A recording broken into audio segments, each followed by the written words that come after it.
So I'll be quick. We will try to cover this as soon as we can, and I hope everyone can see the slides. I'll have a quick overview. This will overlap to some extent, so you can say this is an appetizer for the real meal that's going to come with Dr. Jacqueline Gold's presentation. So the WHO recommendation is obviously exclusive breastfeeding for the first 6 months and then to start complementary foods. And obviously you shouldn't stop the breastfeeding when you start. You should continue the breastfeeding as long as possible, preferably 2 years and beyond. The timing, again, the WHO recommends 6 months of exclusive breastfeeding. However, different bodies mention start time as early as 4 months. It shouldn't be before 4 months of age because the baby is not ready, both from the GI perspective, and there is some evidence that if you start early, there may be a risk of obesity, especially in the formula-fed babies. However, you shouldn't delay it much longer as well, because if you delay beyond 24 weeks or 6 months, the baby may start refusing, and there is also micronutrients like iron and zinc, which may be deficient for the growing infant. So it's important to time the weaning according to the convenience between 4 and 6 months, preferably in breastfeeding babies, wait till 6 months and start. And how do we assess if the child is ready? So we can assess by looking at the good head control of the baby, ability to sit with support, shortened intervals between the feeding. So the child is starting to look for more and is getting hungrier. When you are eating, the baby opens the mouth, or when you present the food, the baby opens the mouth. So this is a sign that the baby realizes that food is to be enjoyed. There is also a diminished extrusion reflex where the tongue rises and pushes against any object that's placed in the lips. So the food will be pushed out. So this has to reduce before the baby can eat. However, when you start, baby can show this and then grow out of it. So as I mentioned, showing interest in what a caregiver is eating is an important sign, and they should turn the head away from the breast or bottle when they are done. This most babies are able to do by 3 to 4 months. However, this is an important sign as well. So what do you introduce first? I'm sure Dr. Jacqueline will touch on this in a detailed way. I mean, cultural factors play a big role, because where you are from originally, what your parents and your family advise you will guide a lot. So first, offer a variety of single ingredient fruits, vegetables, grains, and meats in any order.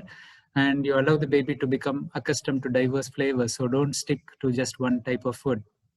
It's very important that we tell the family there should not be any honey used in the first year of life because of the risk of infant botulism spores being present in it.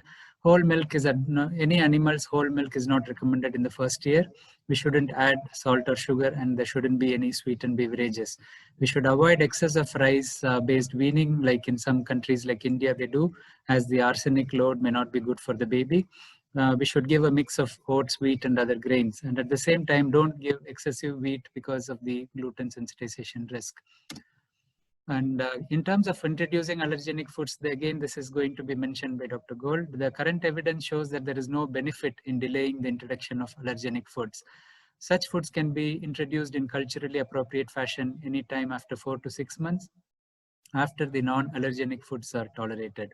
In infants at high risk of allergy, studies like the LEAP study have shown that introducing peanut, for example, in appropriate form, that means like a paste or peanut butter, between 4 and 6 months showed a lower risk of allergy in those at risk. So about 25% reduction in risk is there with this approach. So there is also evidence similar to the above with potentially allergenic foods like egg, fish as well. And we should remember to introduce eggs in a cooked and not raw form, and introduce fish one species at a time. The protein-rich food like pureed meat and chicken can be introduced by 6 months. We should keep this in mind that protein in the diet is very important for the child's growth, and most of the potato and vegetable foods do not have significant protein content. Dairy products like yogurt, cheese, like the low-salt variety of cheese like mozzarella can be introduced. Ghee, butter, according to the culture, can be introduced by 6 months as well. Breast milk or formula milk can be used for preparing the food for the baby if needed. I mentioned that egg should not be partially cooked or raw because there is a risk of salmonella infection. Fish, as I mentioned, it should be introduced by 6 to 8 months as culturally appropriate. And if you are using nuts, nuts are a good source of protein, and vegetarians might benefit from dairy protein and nuts, and you should use it in the age appropriate form, for example, in butter form or a powder form added to the foods around the same time. We should, in a vegetarian family, we should look into the details about introduction of protein, because vegetarian foods are not that rich in protein. So soya, dairy proteins, nuts and pulses should be there along with the cereals. And we also need more iron and multivitamin in these babies. So some tips: ensure that adequate water intake is there when we give foods, and increase the water intake if the stool is hard. This is a common scenario. Juices are common. I mean, parents think juices are good, but please guide them that juices are not really good as for the developing teeth as well. And fresh fruits in a mashed or pureed form are more nutritious. However, you should avoid prolonged contact with sweet foods like the fruits. Like there is an option now with strainers where the baby sucks on it and the fruit pulp goes through. That is not good for the developing teeth. And focus on dental hygiene from the early stages. When they come to you for the 4-month vaccine, tell them about the dental hygiene as well. Start reducing the milk intake in balance with increasing solids. And the last couple of slides, we should have some baby-led weaning. The baby enjoys handling food. Baby likes to be dirty. And so finger foods like cooked carrot slices, cucumber slices, cheese slices at appropriate finger age-related food should be encouraged. However, a total baby-led weaning can be confusing for some families. So do a mixture of both. Avoid being too rigid and encourage experimentation. At the same time, obesity is a risk, so avoid forcing to finish a quantity. Around 8 to 9 months, the baby is very independent. They don't like to be pushed. So remember that food aversion is a common complication of our own overzealousness to introduce more food to them. And if the baby keeps drinking milk, they're not going to be hungry for solids. So reduce the milk as we go on.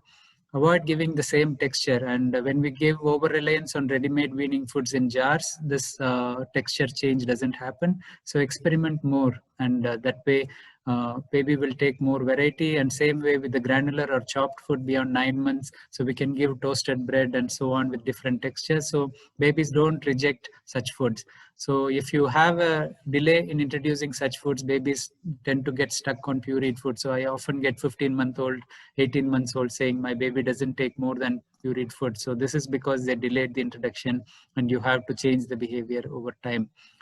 And avoid compensating with milk. Suppose the child refuses a meal on a certain day. We are hungry on some days, we are less hungry on some days. The same happens with babies. When they are teething, they may be irritable, they may not want to eat much. So don't immediately substitute with milk when they eat a little less that day. And don't bring in favorite foods like biscuits or anything like that. If the regular options are refused, try to wait a little bit. The child will come over it. Eating together or sharing from your plate encourages the trying new textures, and encouraging competition between siblings. And if you have twins, obviously between the twins as well is a good way to come over this reluctance of the baby. In terms of dietary supplements, this is the key topic that Dr. Gold will be speaking on. So vitamin K is given at birth because breast milk is deficient relatively. Vitamin D drops 400 units per day is recommended in both breastfed and formula-fed babies from birth. After 4 months, we consider a multivitamin, especially in breastfeeding babies. The formula-fed babies get multivitamin from the formula milk at least till 6 to 8 months. And iron supplements are started at 4 months in breastfeeding babies and by 6 months in formula feeding babies. It's not essential if you start meat and chicken products early in these formula-fed babies. However, in breastfeeding babies, we continue it till they are about a year old.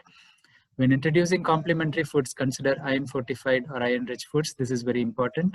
And remember, DHA supplements, fish oil or fish intake should be encouraged.